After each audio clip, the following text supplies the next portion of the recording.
सरस्वती जी और उनकी बहू रश्मि के बीच एक दिन बहस छिड़ जाती है। आखिर किसका काम ज्यादा आसान है, बहू का या सास का?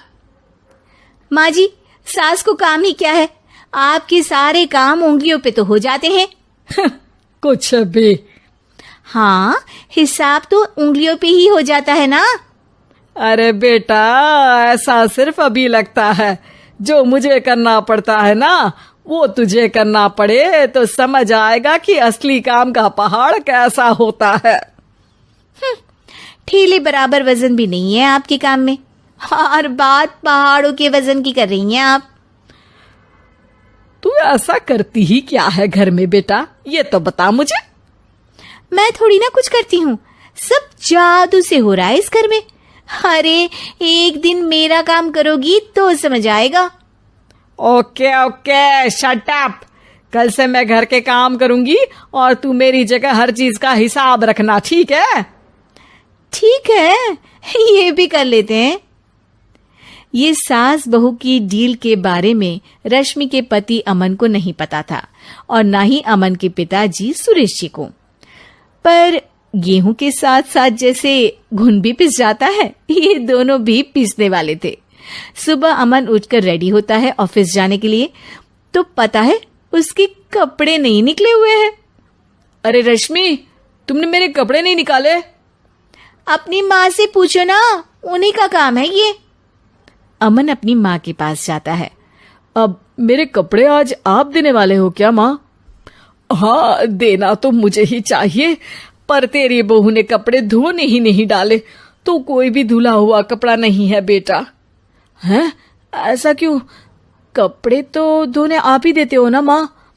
अरे बहू ने तुझे बताया नहीं, अब हम अदल बदल गए हैं। मैं अब बहू और तेरी बीवी सास। अमन परेशान हो गया। वो बिना इस्त्री के कपड़े पहनकर ऑफिस चला गया। सरस्वती जी अपने घुटने के दर्द के कारण झुककर घर साफ नहीं कर पा रही थी और ना ही खाना बनाना याद रख पाई।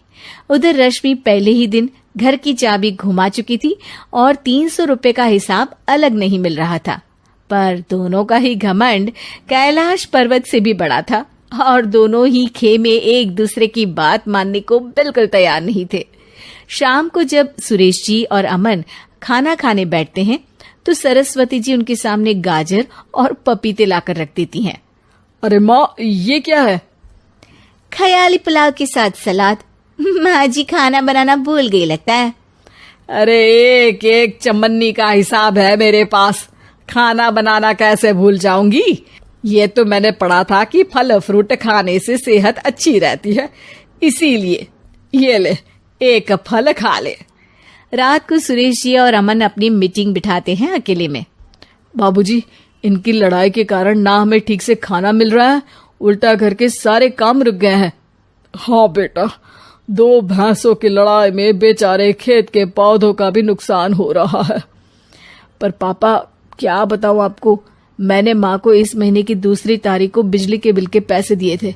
आज बिल भरने के लिए मांगने गया तो पता चला कि रश्मि उन पैसों से गैस सिलेंडर ले आई। अच्छा, तो सिलेंडर के पैसों का क्या हुआ? अब सिलेंडर के तो कोई पैसे नहीं थे बाबूजी, हमारे घर पर गैस की पाइपलाइन लगी है ना। बेटा, इन दोनों का कुछ करना पड़ेगा, नहीं तो अपने घमंड के चक्कर में पूरा घर बर्बाद कर डालेंगे ये दोनों। अमन और सुरेश जी काफी सोच विचार के बाद एक निष्कर्ष पर पहुंचते हैं। रात ही को दोनों अपनी पत्नियों की अलमारी से नई साड़ी निकालते हैं और सुबह जब रश्मि और सरस्वती जी उठते हैं तो देखते हैं कि दोनों पति साड़ी पहनकर चढ़ाव पर सब्जियां काट रहे हैं। अरे ये सब क्या हो रहा है? क्या हो रहा है मतलब?